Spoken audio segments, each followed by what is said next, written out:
Before we proceed, allow me to focus your attention to the teachers who have instructed, edified, and guided, instilled values, and nurtured the students, the future professionals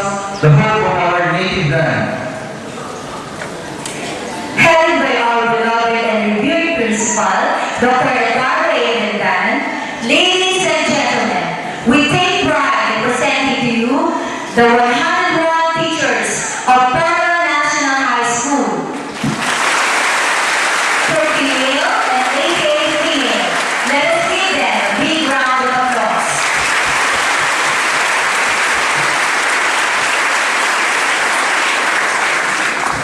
Today, we're glad that you are all here, your guests, parents, friends, and most especially our special government officials showing your undying support to our school.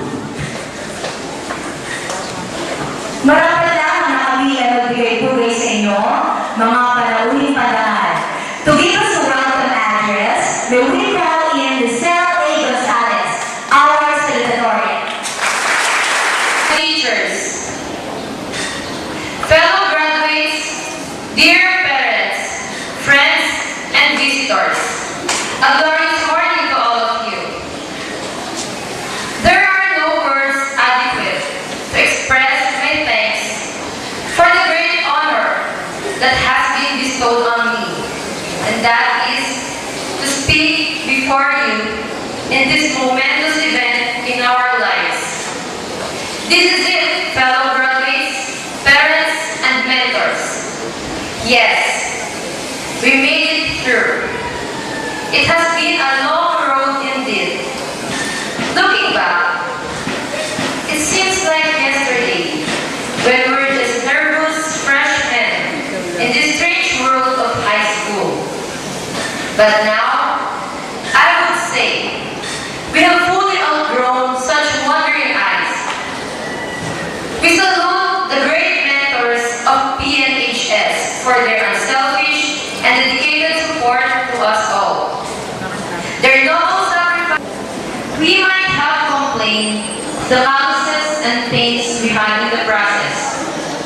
But looking at us now, we emerged stronger and wiser. Pain is already foreshadowing. It's hard to be happy and sad at the same time. True, we'll miss this all. Even our canteen and our library.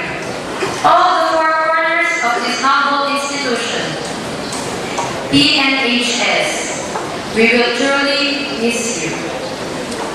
But rest assured that when we leave your portals, we will do our utmost to be deserving of your trust and honor. We have high hopes, for you have taught us well. Thus, through your name, we shall draw our inspiration, for we are Colonians, and forever we will hold that pride in our hearts. Hence, this morning is a gathering of victorious people. Our time to reap the fruits of our labor is about to unfold. So let us all give ourselves a big round of applause, for we truly deserve this one.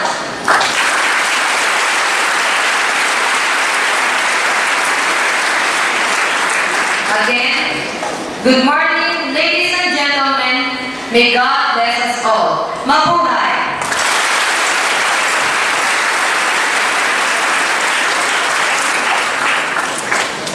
Thank you very much.